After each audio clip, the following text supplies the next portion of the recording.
En Radio Portales de Valparaíso presentamos Revelando.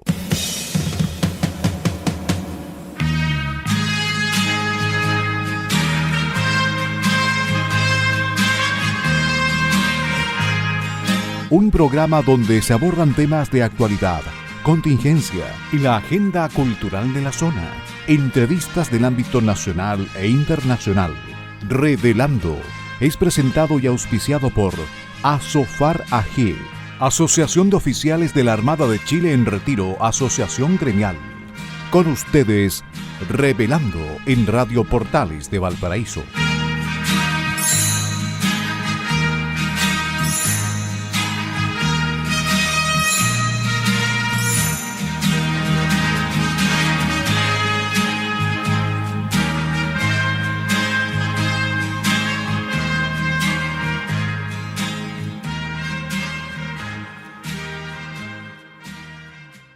Muy buenas tardes, queridos amigos y auditores de Radio Portales de Valparaíso, la primera de Chile y puerto de fondeo de nuestro espacio radial. Hoy, viernes 16 de mayo de 2025, estamos dando inicio a un nuevo programa de Revelando que nos acompaña de lunes a viernes de 6 a 7 de la tarde. Y hoy, como todos los viernes, junto a ustedes, no está Francisco Muñoz el día de hoy, pero nuevamente Enzo Alvarado López junto a Mario Mataluna Morales, conductores del programa del día viernes. Como siempre, cuando Francisco, bueno, les contamos que la semana pasada Francisco estaba con un problema familiar en La Serena. Desgraciadamente, el problema familiar se mantiene, continúa en La Serena, así es que Enzo Alvarado, que siempre está detrás bambalina, ahora está al frente acompañándome. Gracias, Enzo. Agradecemos a Radio Portales de Valparaíso que nos abre sus señales en el dial de FM 89.5, AM 840 y también a través de su señal online en la página web www.portalesfm.cl.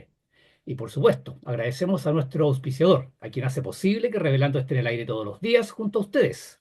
Nos referimos a la Asociación Gremial de Oficiales de la Armada en Retiro, ASOFAR. Gracias nuevamente a nuestra querida Radio Portales de Valparaíso y un especial agradecimiento a Asofar. También, como lo hacemos habitualmente al iniciar nuestro programa, eh, saludamos y agradecemos a nuestros amigos radiocontroladores de Radio Portales de Valparaíso que colocan finalmente este programa en el aire. Nos referimos a don Luis Salinas y a don Gerardo Terán. Muy buenas tardes, pues, Enzo, ¿cómo estás en este frío día de otoño que ya parece invierno más que otoño? ¿Ah? Así es, buenas tardes, don Mario, buenas tardes a toda la audiencia, naturalmente a nuestros grandes auspiciadores de Asofar que nos permiten estar acá, y a nuestros amigos de Radio Portales, la primera de Chile, que nos saca al aire de lunes a viernes desde las 6 de la tarde. Y en efecto, ya se siente medio invernal la cosa, ya el otoño como que pasó rapidito y ya entramos a lo que es invierno, creo yo. Incluso Sí, está pronosticado ¿verdad? lluvia, tengo entendido. Así que se viene buen clima, como diría don Francisco. Un fuerte abrazo para él también. Claro, Esperamos tenerlo de vuelta pronto. así es. Oye, y a raíz de este anuncio de buen clima, como siempre dice Francisco, estoy un poco preocupado, porque el día domingo el personal en retiro de las Fuerzas Armadas rinde homenaje a los héroes de Iquique en la Plaza Así Sotomayor. es. Una linda ceremonia, una muy hermosa ceremonia que se realiza ahí a las 12 del día en la Plaza Sotomayor.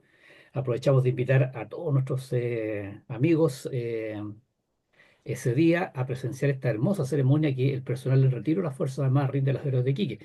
Y estamos un poco preocupados porque si llueve ese día, se suspende la ceremonia. Así no tenemos homenaje a nuestros héroes. Así que bueno, ahí vamos a ver qué sucede. De momento, por lo menos, lo que es los típicos sistemas de meteorología indican que va a estar el día grisáceo, heladito, pero no hay lluvia. Así que vamos bien. Sí, pareciera que llueve entre hoy día y mañana, pareciera que llueve. Esa Ujú. es la del pronóstico, sí, efectivamente. Así que Usemos los bueno, ahí dedos, estaremos, todo bien. estaremos atentos a las últimas noticias del pronóstico. Ya pues, Enzo, vamos entonces con las efemérides nacionales y navales de la presente semana. Vamos entonces, vamos a partir con el 11 de mayo de 1912. Es aceptada la propuesta presentada por la Sociedad Pearson and Sons de Londres para llevar a cabo la construcción de las obras de mejoramiento del puerto de Valparaíso por un valor de, estos son hartos números, ténganme paciencia, 37 37.557.480 pesos. En esos pesos son, o sea, dice, en pesos de 18 peniques. Nótese el detalle. El plazo de ejecución de las obras era de 7 años, contados a partir del 11 de mayo de 1912. Las obras contratadas fueron las actualmente existentes, pero con la sola excepción que, en cuanto al molo de abrigo, solo se contrató el primer tramo, que son 300 metros, hasta el faro Duprat. El segundo tramo, de 700 metros, fue materia de una nueva llamada a propuestas públicas muchos años después. 12 de mayo de 1953, durante la segunda administración del general Carlos Ibáñez, y siendo comandante en jefe de la Armada el vicealmirante Enrique Lagrese Echeverría, después de haber sido transferido oficialmente a Chile en Cádiz, es lanzado al agua el bergantín goleta Esmeralda, nave cuyo primer velamen fue confeccionado por la firma Maristani de Barcelona. Su madrina fue la señora Raquel Vicuña, esposa del encargado de negocios de Chile en España, Fernando Rego, diplomático que después de los discursos de rigor rompió una botella de Jerez contra la roda del buque. La Esmeralda zarpó desde Cádiz el 16 de junio de 1954 en su viaje inaugural. Una Sí, preciosa. hay que hacer mención ahí, Enzo, que esta es el actual buque Escuela Esmeralda. Este es el buque Escuela Esmeralda que tenemos, está operativo, está operando, está en servicio el día de hoy. Claro, fue botado al agua entonces en 1953 y en 1954 tuvo su viaje inaugural desde Cádiz a Chile. Exactamente. El 13 de mayo de 1857 entra en servicio en Valparaíso el primer dique flotante de la costa occidental de América Latina, obviamente, construido por Nicolás Federico Tietz, o Tietge, Tietz, en el astillero Duprat. Tenía una estructura de madera de 50 metros de eslora que fue posteriormente alargada a 61 metros el 7 de junio de 1862, mientras varaba el vapor británico Cloda, sufrió un accidente y el dique se perdió. No obstante, el Cloda fue rescatado en una operación de salvataje. Dique flotante, es una maravilla de la ingeniería. Sí. 13 de mayo de 1886, 2 días después de embarcar en Burdeos a bordo del vapor Cotopaxi para regresar a Chile, fallece el vicealmirante Patricio Rico, cuyos restos fueron dejados en Santa Cruz de Tenerife. En octubre siguiente, su cuerpo fue traído al país por el Blanco Encalada, que regresaba después de ser refaccionado en Inglaterra. La memoria de Lynch recordaba en los nombres de un destacamento de infantería de marina y de diversas unidades de la Marina de Guerra. Ha pasado a formar parte del rico patrimonio naval chileno. Fue el quinto vicealmirante de Chile, nombrado el 8 de agosto de 1883. Un personaje histórico de gran importancia y muy recordado, por cierto. Oye, y Dime. recordemos que fue el general en jefe de las fuerzas de ocupación en Perú entre 1881 y 1883, 84 prácticamente, al comienzo del 84 cuando regresó a Chile y se Y tenía firmó un el Tratado curioso apodo. de Ancón. Tenía un curioso apodo en el Perú por su buena gestión. Sí, así es. Así Exactamente, es. es un caso digno de estudiar. 15 de mayo de 1898 es inaugurado el faro Punta Delgada, ubicado en el costado norte del Estrecho de Magallanes, entre el continente y la isla grande de Tierra del Fuego, distante a 167 kilómetros de la ciudad de Punta Arenas. Su estructura tiene 11,7 metros de altura y tiene un alcance luminoso de 19 millas náuticas. Este faro es un elemento fundamental para la seguridad de la navegación en la primera angostura del Estrecho de Magallanes.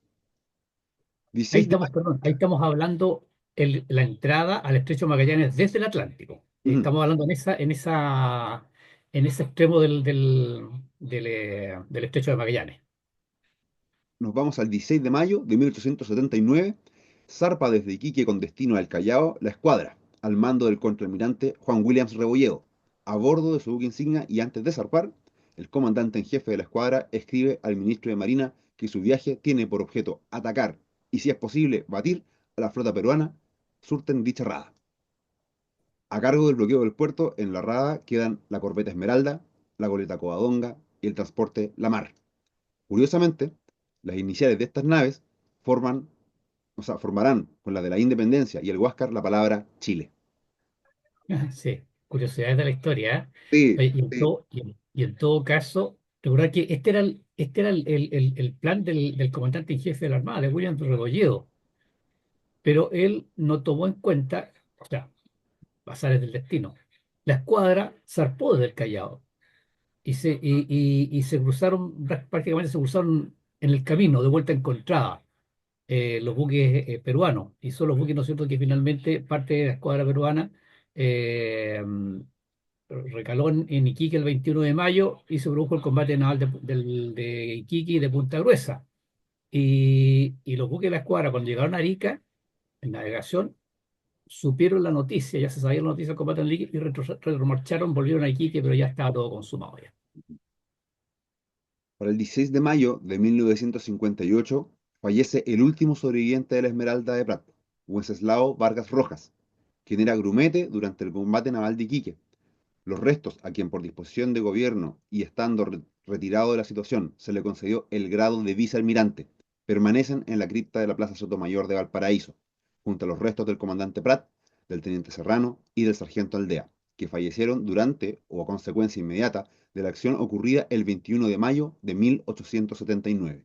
Además, en la cripta yacen sepultados otros 19 combatientes de las gestas de Iquique y Punta Gruesa. Es parte del panteón de nuestros héroes. Oye, Enzo, y muy corto, sí, don Wenceslao Vargas, lo que pasa es que él falleció en 1958. Como dice Francisco, esto fue ayer nomás, pues la historia fue ayer nomás. Lo que pasa es Sí, que historia reciente. yo, claro, yo nací el año 1958, tengo 67 años. O sea, hay muchos de nuestros auditores que se deben recordar de don Wenceslao Vargas Rojas, porque él hacía muchas conferencias, trabajó mucho para la Armada en ese sentido, hacía conferencias en distintas partes, en distintos puntos del país, y además era el invitado especial a todas las ceremonias del 21 de mayo acá en la Plaza de los Héroes. Entonces, claro, el último sobreviviente, y es curioso, con el grado de vicealmirante, y habiendo sido uno de los de menor grado y más Sí, jóvenes sí, en el combate, exactamente. Brumete. No lo tengo claro en este minuto, pero él ha tenido 13 12 años en ese minuto. Es muy probable, de hecho, también como una pequeña nota al margen, una de las cosas que a mi edad siempre me va a sorprender, a mis 37 años, uno ve los frescos de los retratos de esa época y ve a unos hombres recios, duros, barbones. Capitán Juan Pérez, 16 años. Claro, Eh, efectivamente, cosa, pero que a uno lo deja, pero sentado, verdad, es cierto. increíble. Vamos al un día, un 11 de mayo, Día Nacional, esto ya es de siempre, el Día Nacional de la Madre, súper importante. El Día de la Madre se fijó originalmente para el 10 de mayo y con el tiempo se trasladó la celebración al segundo domingo de mayo. Y para que lo tengamos siempre en consideración, a algunos se nos olvida a veces. También el 11 de mayo es el Día Nacional del Alumno. 12 de mayo, y aquí un saludo a muchos amigos y amigas también, el Día Internacional de la Enfermería. Tengo amigos muy cercanos que pertenecen a esta noble profesión. El 15 de mayo es el Día Internacional de las Familias, la base de nuestra sociedad. Y finalmente el 15 de mayo también conozco a mucha gente que tuvo que haber estado muy contenta con el Día Nacional del Pisco. No es mi caso, pero conozco a mucha gente que sí. Oye, ayer tienen que haber estado, cuando es el Día Internacional del Completo, siempre hay oferta, tienen que haber habido muchas ofertas ayer en el Día Nacional del Pisco. Sin duda alguna, sin duda alguna. Muchas autoridades también tienen que estar muy contentas con... Ya. Terminamos con esta nota simpática, las efemérides nacionales y navales de la presente semana. Vamos entonces con el primer punto de la pauta del programa que tenemos preparado para nuestros amigos el día de hoy y que, como ya es tradicional en nuestro programa, son las historias de Valparaíso. Y en esta oportunidad, queridos auditores, vamos a compartir con ustedes un resumen de la historia de los tribunales de justicia de Valparaíso y la Plaza de la Justicia. Para esto hemos tomado como referencia información que nos entrega el Ministerio de Bienes Nacionales y un trabajo y una crónica, en realidad es un reportaje, no, una columna, digamos, una columna muy interesante de don Rodrigo Moreno, que es doctor en Historia de América, que publicó en la página de la Universidad Adolfo Ibáñez. El Palacio de los Tribunales de Justicia de Valparaíso es el inmueble que alberga a la Corte de Apelaciones de Valparaíso. Se encuentra ubicado en la Plaza de la Justicia, a los pies del Cerro Alegre, detrás del edificio Armada de Chile y la Plaza Sotomayor, Por su costado se ubica la calle Tomás Ramos. Ahí se forma una especie como de punta de diamante, podríamos decir, un explayo ahí, em, donde, lo voy a comentar de inmediato, donde en ese sector que es calle, digamos, pero que es calzada, por donde circulan los vehículos, ahí hubo una plaza. Se habla ahora de los tribunales de justicia y la plaza a ver, la plaza de la justicia, que con el tiempo se acorta, no sé si plaza de justicia, es como la plaza de la Victoria, que terminó siendo Plaza Victoria simplemente. Pero bueno, ahí se ubicaba una plaza. Había que no era una plazuela en realidad, que está dentro de ese mismo espacio, ¿ah? No hay un espacio mayor que eso. No es que se haya expropiado algo o se haya construido algo después, no. Porque ese sector, la geografía de ese sector se ha mantenido así desde el siglo XIX. Bueno, entonces decíamos que ese es el lugar donde se encuentran los tribunales de justicia. En 1627 se instalaron en este lugar la Orden de los Agustinos, por lo que la plaza tomó el mismo nombre, o sea, Plaza de los Agustinos, hasta que fueron expropiados al inicio del periodo republicano para construir el primer teatro de la ciudad eh, de la ciudad de Valparaíso, de la naciente ciudad de Valparaíso. O sea, donde están los tribunales de justicia, estuvieron instalados los agustinos, después hubo un teatro. Vamos tomando nota. ¿Ah? En 1839 se construyó en el lugar donde se encuentran actualmente los tribunales un edificio que fue destinado como el depósito de la aduana. O sea, ya vamos un tercer destino distinto. Los agustinos, un teatro y ahora es los depósitos de la aduana. Recordemos, queridos amigos, que al lado donde está el edificio de la Armada de Chile, estuvo el edificio que estuvo levantado ahí antes del edificio de la Armada de Chile y hasta 1906, cuando fue el terremoto, el gran terremoto de Valparaíso. Ahí estuvo ubicado un edificio grande que era el edificio de la aduana de Valparaíso. Por eso que al lado donde están los tribunales, ahora actualmente estaban estos depósitos de la aduana, que después ese edificio de la aduana, que funcionó entre 1831 y 1855, se trasladó al actual edificio de la aduana que está en la Plaza Wilray, y ese edificio que estaba ahí en la Plaza Sotomayor pasó a ser el edificio del gobernador de la gobernación de Valparaíso. De veras. Ujú, claro. A fines del siglo XIX, en fecha no registrada, a este edificio fueron trasladados los tribunales de justicia. Como dije, edificio de depósito de la aduana, se trasladaron después allá hacia la Plaza Wilray, entonces a ese sector, porque ahí se construyó el edificio de la aduana y además los almacenes de la aduana. Entonces este edificio quedó desocupado y ahí se instaló entonces a fines del siglo XIX, en fecha que no la pudimos ubicar, los tribunales de justicia. Pasando la plaza, que estaba en su frente, lógicamente a llamarse Plaza de la Justicia. Y estamos viendo aquí con Enzo una foto de 1895, una hermosa foto de 1895 donde se ve, está tomada como en diagonal, diríamos donde está el Hotel Reina Victoria, más o menos, Francisco, o sea, Enzo, perdón, de ahí hacia el edificio de la Interoceánica, por decir actualmente. Y ahí se ve, de izquierda a derecha se ve el edificio del Correo Central, después está la droguería Dauvé, y a continuación, a la derecha y al final se aprecia el Palacio de Justicia. Y al frente, una pequeña plazoleta, que es la Plaza de la Justicia. Bueno, es una hermosa foto que estamos viendo con Enzo. Aquí estamos viendo otra foto de 1900, un poquito más tarde, donde se ve el frontis ya de los tribunales, porque estamos en 1900 y ya están instalados los tribunales de justicia en este edificio y con la plazoleta enfrente. Y finalmente estamos viendo una foto de que no sabe, no sé si se conoce la fecha, pero está la plazoleta con la estatua de la diosa Temis, que estaba en la plazoleta, no estaba en el frente, en el frontis del Palacio de Justicia, como está ahora. Bueno, ahí se alcanza a ver la esquina del edificio Armada de Chile, por eso que no se sabe la fecha, pero esta foto está después de 1910, cuando fue inaugurado el actual edificio Armada de Chile. Bueno, sigamos con la crónica. El Palacio, edificio de los Tribunales de Justicia, fue diseñado por el arquitecto Augusto Geiger y fue inaugurado en 1927. Geiger, el mismo que diseñó el edificio Edwards o edificio del Rock Turri, y diseñó los pórticos de los cementerios número 1 y número 2. Además, fue codiseñador de la casa matriz del Banco de Chile, que está en Prat, y de la Biblioteca Severín. La construcción es de estilo grecorromano, influenciado por las corrientes neoclásicas de arquitectura. Un ejemplo de estas es el Palacio de la Moneda, en Santiago, obra del arquitecto italiano Joaquín Toesca. El recurso al estilo grecorromano pertenece a una glorificación al poder político.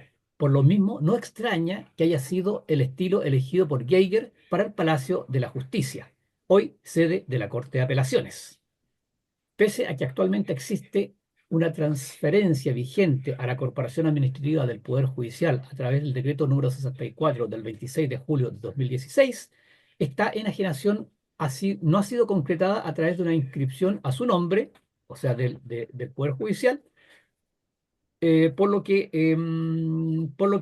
sigue inscrita a nombre del fisco. Además, además de estar protegido como inmueble de conservación histórica. Este emblemático edificio de Valparaíso se encuentra en la ampliación de la zona típica de la Plaza Sotomayor. A su vez, está en la zona típica área histórica de Valparaíso. Está ubicado en la Plaza de la Justicia de Valparaíso, en el mismo contexto del Monumento de los Héroes de Iquique y la Aduana de Valparaíso. A su lado, como dijimos, por José Tomás Ramos, calle lateral al inmueble, se encuentra el monumento histórico Ascensor Ascensor San Agustín, que sube al Cerro Cordillera. Al otro costado, a unos pocos metros, se encuentra el otro monumento histórico, el Ascensor El Peral, por donde se sube al Paseo Yugoslavo y por donde a su vez donde se encuentra el Palacio Bauriza y el resto del Cerro Alegre. Bueno, y como comentábamos con Enzo, en el frente del Palacio de Justicia estaba esta plazoleta, la Plaza de la Justicia, donde estaba la diosa Temis. Y esta historia, diosa Temis tiene tiene una curiosa historia que vamos a comentar ahora.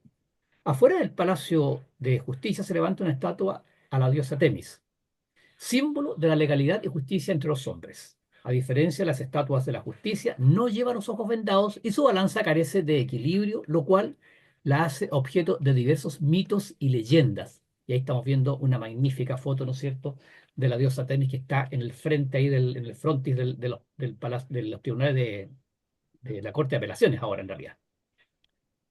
Se suele contar que esta magnífica obra de arte de 3,2 metros de altura y 1.500 kilos era originaria de Lima y que, tras la ocupación de las tropas chilenas a la capital, producto de la Guerra del Pacífico, había sido traída al paraíso como trofeo, instalándose en el centro de la plazuela San Agustín, hoy Justicia.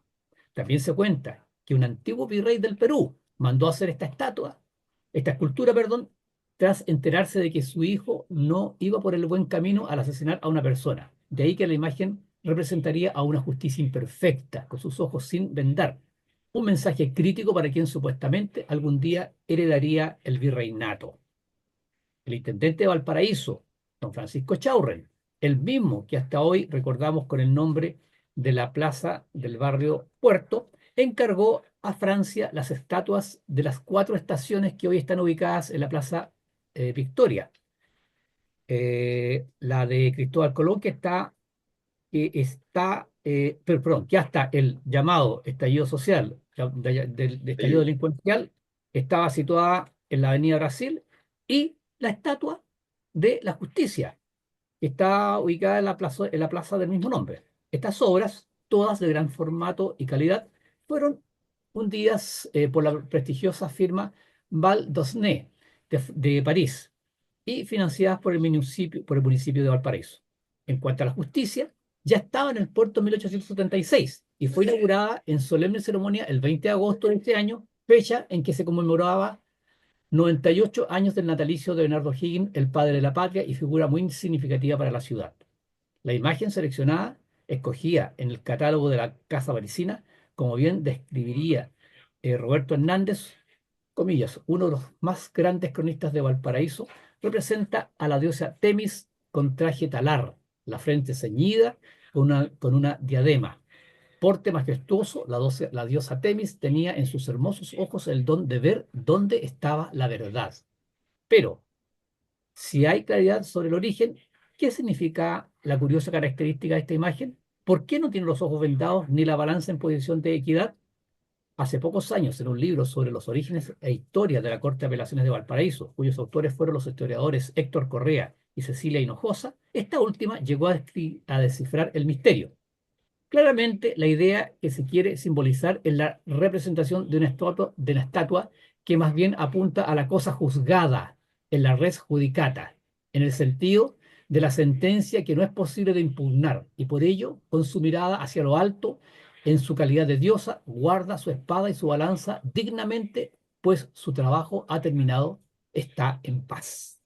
En definitiva, la estatua de la diosa Temis es hoy un valioso patrimonio de la ciudad que, en un espacio público, sigue conviviendo entre fantasía y realidad.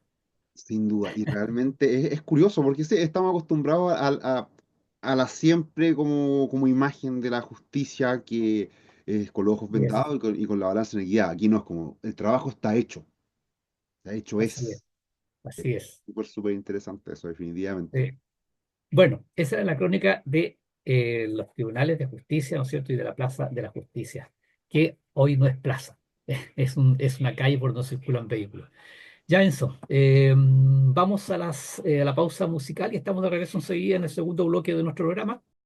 Muy bien, queridos amigos, estamos de regreso para iniciar el segundo bloque de su programa Revelando.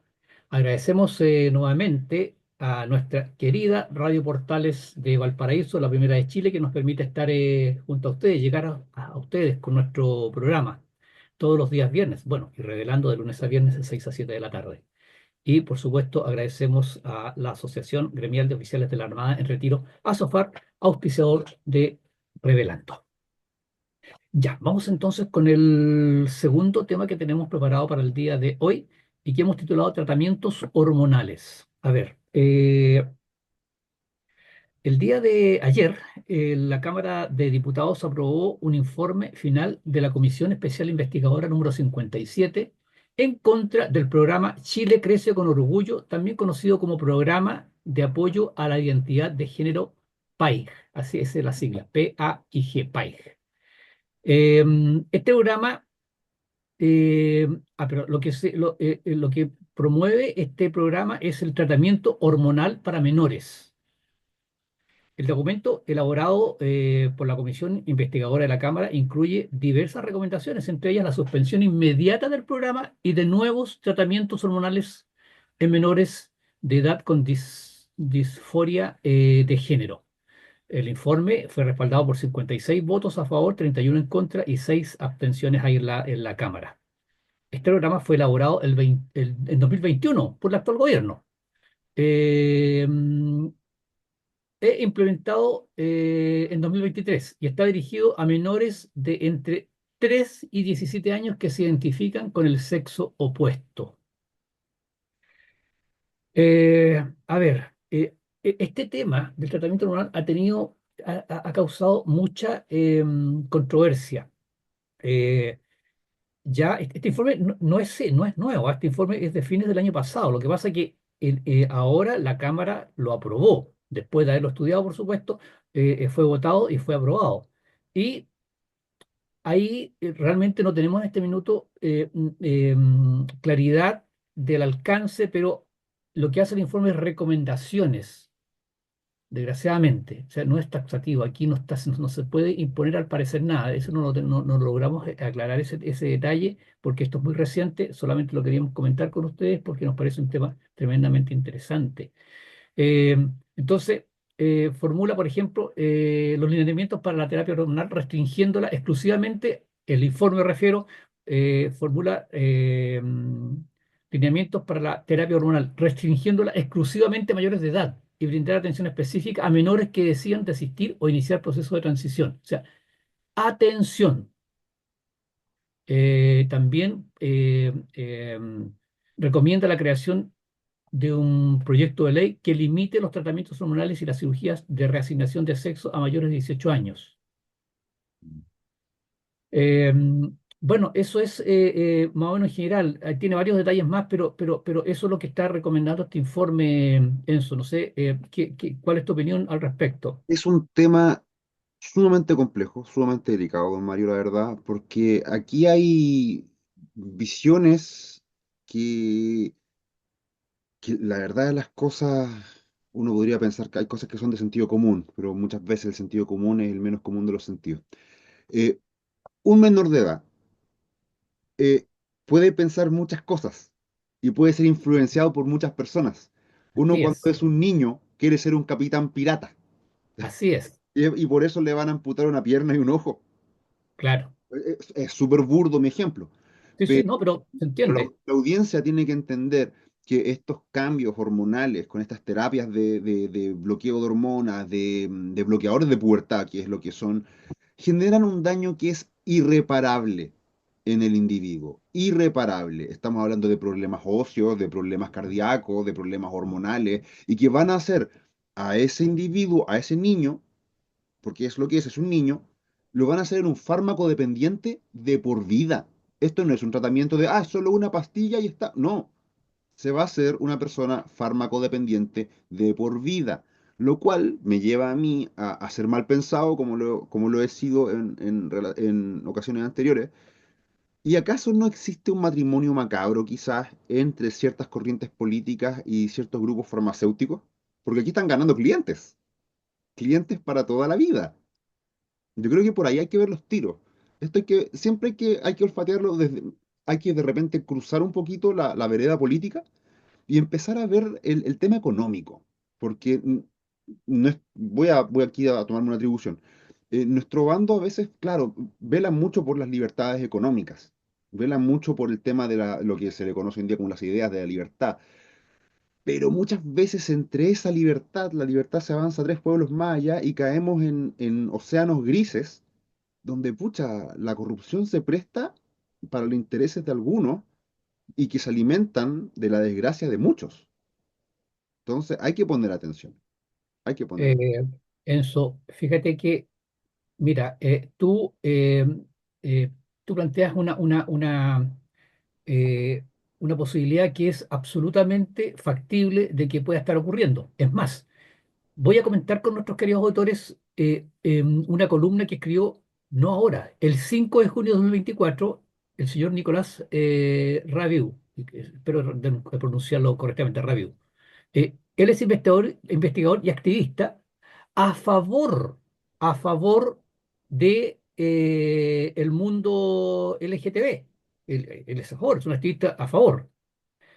Y él escribió una columna muy crítica. Y dice en partes, observamos con preocupación una estructura poderosamente financiada y promovida desde el sistema de salud pública, el activismo LGTB y una serie de instituciones públicas y privadas. Una verdadera oleada de individuos y agrupaciones de procedencia dispar, autodesignados, especialistas o al menos entendidos, psicólogos, jueces, abogados, doctores, enfermeros, académicos y funcionarios de todos los estamentos, profusos en banderas decoradas, perdón, en banderas decorados y con presentación de pronombres en redes sociales, pero habitualmente escasos en bibliografía, metodología conocible y estudios firmados de su propia mano.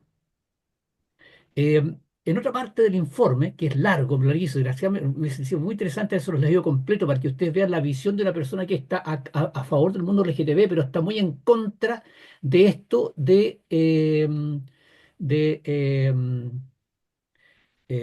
de este programa de identidad de género. Dice, pude entender con toda claridad la falta de evidencia en torno a la práctica de tales tratamientos. Ah, esto fue a raíz de que él dice que él fue pionero. Entonces, buscó información, que había muy poca información. Y de información que él logró recopilar, habla de los posibles beneficios y riesgos de los bloqueadores de la pubertad y terapias hormonales dirigidas a niños y adolescentes. Entonces dice, pude entender con toda claridad la falta de evidencia en torno a la práctica de tales tratamientos, los efectos secundarios y sus riesgos. Y lo que decía Enzo, consecuencias severas en el desarrollo cognitivo y emocional, pérdida o disminución del deseo sexual, infertilidad, esterilidad, osteoporosis, daño hepático, aparición de tumores, cáncer y riesgo cardiovascular, entre otros. Sí, queridos amigos, esto no lo estamos diciendo nosotros, ni lo estamos diciendo gente que esté en contra del mundo LGTB, lo está diciendo alguien que es activista de ese mundo. Eso es súper Y cierto y qué bueno que lo ha aclarado Mario, porque claro, algunas personas podrán pensar, no, que esta persona viene del mundo evangélico, del mundo conservador, y no. claro, De hecho, me gustaría acotar, lo estaba buscando acá, un libro que se llama Un daño irreversible, la locura transgénero que seduce a nuestras hijas. Está escrito por Abigail Shrier. Y al igual que este señor, Abigail Shrier es una profesional del mundo del área como de la psicología, de la psiquiatría, ujú, con un claro sesgo socialdemócrata. Y en este libro, ella se va en contra de lo que efectivamente es esto, es un daño irreversible. ¿Por qué? Y donde hace hincapié, y con esto lo quiero cerrar, porque la indicación de este proyecto de ley, claro, o sea, le pone coto al tema de la terapia hormonal. Pero hay un tema que Schreier lo refiere muy bien en su libro que tiene que ver con el enfoque de la terapia afirmativa en los psicólogos. Cortito, ¿qué es la terapia afirmativa?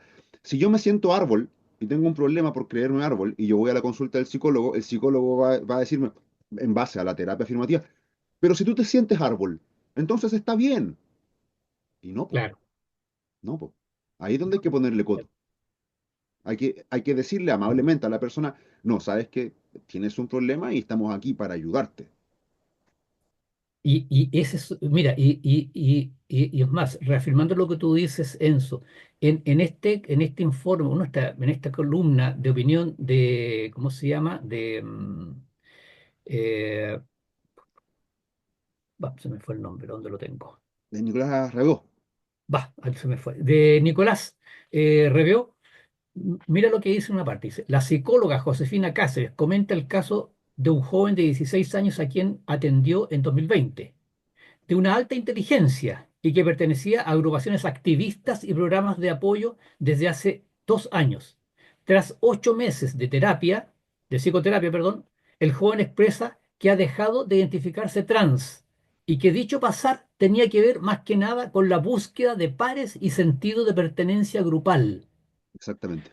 Entonces, vuelvo a lo que comentaba Enzo, estamos hablando de niños.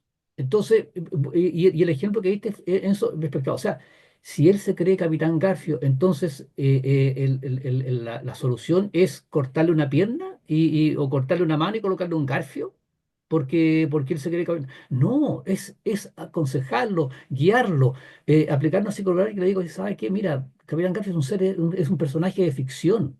Tú eres un ser humano, es una persona que te puede desarrollar. Y hay Entonces, algo ahí. pero en este caso, lo que está haciendo este mundo, este activismo LGTB, es decir, tú dices que eres trans, bien, vamos de inmediato con el tratamiento. Nuevamente, hay que seguir el dinero. Esto está duramente financiado y podemos hablar mucho de ello. Y aquí, y con esto ya cierro, porque es un tema larguísimo.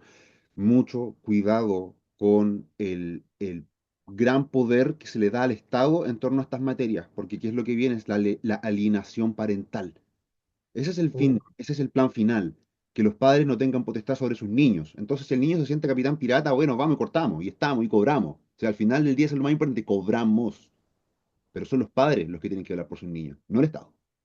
así es, Enzo, así es. Tienes toda la razón. Bien, vamos con el próximo tema, que hemos titulado ¿De quién es la culpa? Y este es un capítulo más, este es un capítulo más del gran tema fundaciones que ahora ha derivado, o sea, la noticia la está llevando Procultura, digamos, pero perdón, no olvidemos que este es el gran mundo, Procultura es una de las fundaciones, una de tantas fundaciones, ¿no es La, cierto?, la, que la apañó, hidra tiene muchas cabezas, cortas una, claro, salen más. No, que apañó millones y millones y millones de pesos en los últimos años. A ver, el día de ayer, justamente, el día de ayer se supo en la prensa o se ventiló en la prensa la molestia del gobernador regional de Valparaíso, don Rodrigo Mundaca, quien replicó al ministro del Interior, don Álvaro Izalde, quien hizo, quien hizo un señalamiento a las gobernaciones por los recursos entregados a Procultura. Entonces, dice don Rodrigo Mundaca, corresponden en su gran mayoría a gobierno. Perdón, lo que dijo Elizalde es que corresponden en su gran mayoría a gobiernos regionales, que son instituciones autónomas que no dependen del presidente de la República. Esto fue lo que dijo Elizalde. Entonces, traspasando la responsabilidad a esto de haberle entregado recursos a las gobernaciones. Bueno, ahí esa fue la molestia de Rodrigo Mundaca y él replicó diciendo que de un total de 94 operaciones realizadas a Procultura, 72 corresponden a convenios con el nivel central, 18 en el nivel regional y apenas 4 con los municipios. Entonces dice, comillas, Mundaca. El ministro del Interior falta a la verdad cuando señala que son los gobiernos regionales los responsables del traspaso de fondos a Procultura. Y los datos son abrumadores. ¿Por qué enlodar al resto de las instituciones sin hacerse cargo de sus propias responsabilidades? El ministro del Interior actúa de forma premeditada y con alevosía, responsabilizando a los gobiernos regionales de los traspasos financieros a la agricultura, cuando de 94 transferencias, 72 pertenecen al gobierno central. Eso fue lo que dijo don Rodrigo Mundaca, a lo cual replicó don Álvaro Lizalde, diciendo, lo que he señalado es que entre 2021 y el año 2022, y esto tiene que ver con el presupuesto ejecutado, los gobiernos regionales traspasaron de poco menos de 230 millones de pesos a casi 4.000 millones de pesos en proyectos para a esta Fundación Procultura. En el caso del impacto o del peso relativo del aporte de los gobiernos regionales a esta institución. El año 2021 correspondía al 30% de los recursos pertinentes del gobierno central y de los gobiernos regionales y pasó a tener un peso del 81% el año 2022. O sea, en otras palabras, lo que Elizalde dice, no, yo no me refería a la cantidad de proyectos, yo me refería a la cantidad de plata. Pero bueno, ahí estamos, queridos amigos, Enzo, con eh, esta cuestión es como el rugby. Tómate la pelota, la llevas tú, no, la tomo yo. Esta es una papa caliente, entonces la están Y de un tirando lado para otro. de unos a otros, cuando aquí, al final de cuentas, lo que importa es que este fue una tropa de sinvergüenzas, disculpe que lo diga con esas palabras, fue una tropa de sinvergüenzas que aprovecharon la cercanía con el mundo del Frente Amplio, ¿no es cierto?, que está gobernando ahora, para pasar en el caso de Procultura, antes de que asumiera este gobierno, de alrededor de 300 millones de pesos anuales a 4.000, 6.000 millones de pesos anuales en proyectos. Entonces, ahí tenemos, pues, Enzo, para desviar la atención, este voladero de luces, ¿no es cierto?, que se estamos traspasando de unos a otros la pelota. Ahora recordemos que esto, claro, esto está inserto en el contexto del caso Fundaciones. No quiero hablar de Procultura porque, como usted bien señaló, don Mario, Ujú. eh, esto tiene muchos tentáculos y unos tentáculos están apuntando hacia la moneda. Entonces, ¿cuál es la Oye, operación? sí, Hay que blindar a nuestro niño poeta, a nuestro excelentísimo. Porque, nuevamente me voy a poner mal pensado, la figura, la joven figura que debe tener mi edad, creo que es un poquito más joven que yo, su excelencia, eh, es el eterno candidato. Entonces hay que mantenerlo limpio ahora, porque, eh, perdón si es que a alguien le puede molestar un poquito esto, pero vamos a tener joven candidato por mucho tiempo, por mucho tiempo. Entonces hay que mantenerlo limpio ahora, alejado de toda esta corrupción. Entonces armemos este voladero de luces, armemos todo otro espectáculo. Hay que cuidarlo, hay que cuidarlo. ya, Siempre hay que mirar ya dos capas más acusemos, abajo. ya acusemos de espionaje político. Acabamos Ayer creo que fue que escuché una entrevista a la presidenta de Frente Amplio, que es abogada, por cierto, y creando una entelequia jurídica, unas aberraciones, pero que ella sabe, o sea, ella sabe que todo este tema de las escuchas telefónicas, todo se ha hecho acorde a la ley, sí, así es. nada fuera de ella, y ella debe saberlo, pero con una cara de, ya no es de palo, es cara de concreto. Esta chica se maquilla con cemento en las mañanas probablemente, diciendo que no, que se está instrumentalizando políticamente al Poder Judicial, pero cuando se filtran las cosas de Hermosilla está bien porque es del otro bando.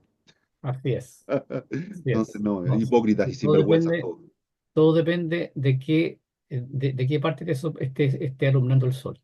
Ya, pero bueno, ahí lo dejamos, ahí dejamos. Lo importante, queridos amigos, que no perdamos de vista que aquí hay un problema que está por sobre todo estos detalles políticos, chimuchina política, digamos, que es un sinvergüenzas que se llevaron miles de millones de pesos a sus bolsillos, eh, aprovechando su cercanía con las autoridades que están gobernándonos actualmente. Y era plata destinada a Vamos- los más necesitados, ojo.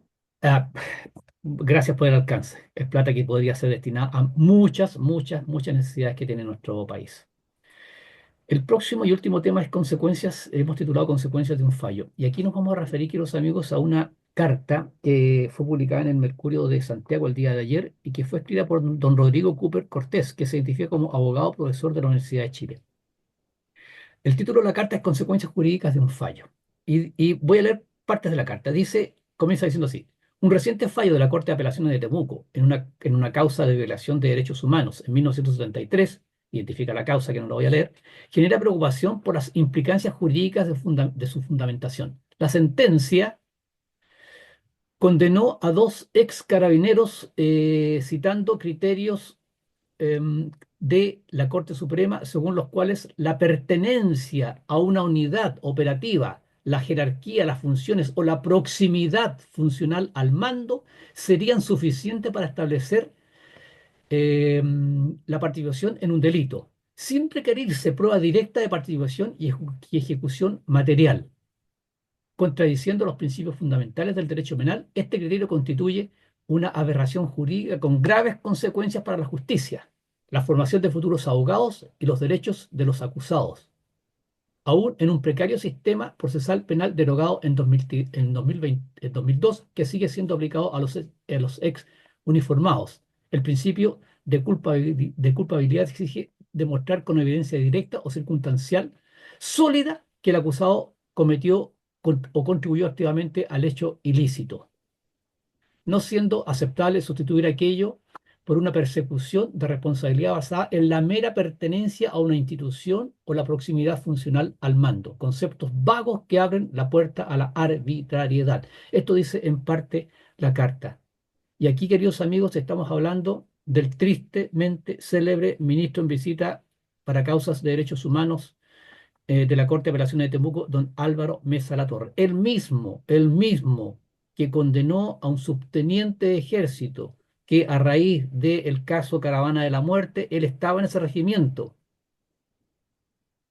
No estaba, nunca estuvo ni cerca del helicóptero. Pero la condena del señor Mesa dice que por haber sido militar y haber sido parte del ejército que era parte de una dictadura, entonces esos eran los fundamentos del fallo. Exactamente lo mismo que estamos viendo acá. Entonces, por una parte, qué bueno que don Rodrigo Cooper Cortés, que es abogado y es profesor de la Universidad de Chile, esté dando a conocer esto, porque esto no lo está diciendo un ex militar, lo está diciendo un abogado respetado que es profesor en una respetada universidad. Pero, queridos amigos, lo que denuncia don Rodrigo Cooper Cortés se multiplica por 1000. Este es un caso, pero con los mismos fundamentos están ahora cumpliendo condena en Punta Peuco, Colina 1, San Joaquín y en varias otras cárceles del país, cientos de ex uniformados. Y están siendo sometidos a procesos miles más, miles más. Bueno, ¿qué más se puede decir en eso al respecto? Es algo francamente lamentable y lo que estábamos mencionando hace un instante con otro tema, se están creando monstruos jurídicos en torno a esto. Primero que todo, yo sin ser abogado, pero por lo menos tratando de usar el sentido común o tratando de dar un par de ideas, el haber trabajado en el ser conocido de u otra cosa y acusarlo de algo tan grave, ¿acaso no es una vulneración también a sus derechos humanos porque se están pasando la presunción de inocencia por el forro de los pantalones? No sé, es una simple Sí, idea. así Entonces, es, no, pero por supuesto, por supuesto, por supuesto. Bueno, es por lo mismo que en estas causas llamadas de derechos humanos se aplica el sistema antiguo que fue derogado, tal como dice don Rodrigo, en 2002. Un sistema que fue derogado por inquisitivo y por injusto, porque ninguno de estos procesos pasaría, o muy pocos llegarían a una condena final si se estuviese procesando con el sistema procesal penal actual. Pero aquí, más allá de eso, lo que dice don Rodrigo Cooper, desgraciadamente se está abusando, se está abusando, se está eh, eh, se está prevaricando abiertamente y maliciosamente y groseramente y desgraciadamente con la complacencia de la Corte Suprema, con la complacencia de los tres poderes del Estado. Y eso es una...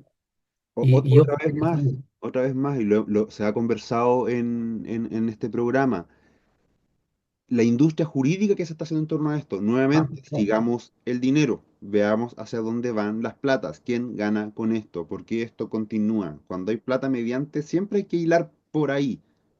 Véanlo. Sí, bueno, no le estamos diciendo a la audiencia que nos es, crea pies juntillas, pero unan los puntos y van a entender. y no, y para agregarle un pequeño detalle, o sea, un pequeño dato a lo que tú mencionas. Cualquier condena implica 70, 120, 150, 200 millones de pesos de indemnización para la supuesta víctima. De esto, el 30-35% se lo lleva el abogado. Entonces, ahí está el negocio. La industria de los derechos humanos. La industria de los derechos humanos. Enzo, bueno, desgraciadamente un tema muy interesante, pero se nos fue el tiempo y tenemos que despedirnos de nuestros queridos auditores. Como siempre, bueno, aprovecho de despedirme rapidito. Muy agradecido por la oportunidad de compartir este espacio al aire. Gracias, don Mario, por la invitación, a Sofar y a nuestros amigos de la Primera de Chile. Nuevamente, muchas gracias. Gracias a ti, Enzo, por salvarnos la campana con Francisco Muñoz cada vez que tenemos por ahí un fallo. Queridos amigos, como siempre, les decimos al finalizar nuestro programa, les agradecemos de corazón su sintonía. Les deseamos que tengan un muy buen fin de semana y nos encontramos el próximo viernes, si Dios quiere. Continúen en la sintonía de Radio Portales de Valparaíso y que tengan una muy buena tarde-noche. En Radio Portales de Valparaíso hemos presentado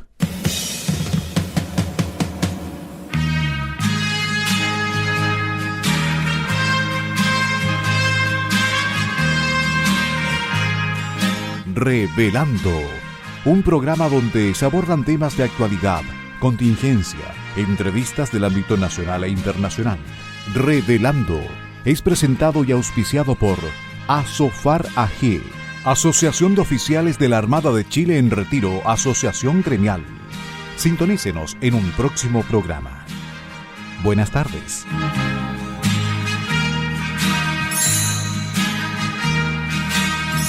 Las opiniones vertidas en este programa son de exclusiva responsabilidad de quienes las emiten y no representan necesariamente el pensamiento de Radio Portales de Valparaíso.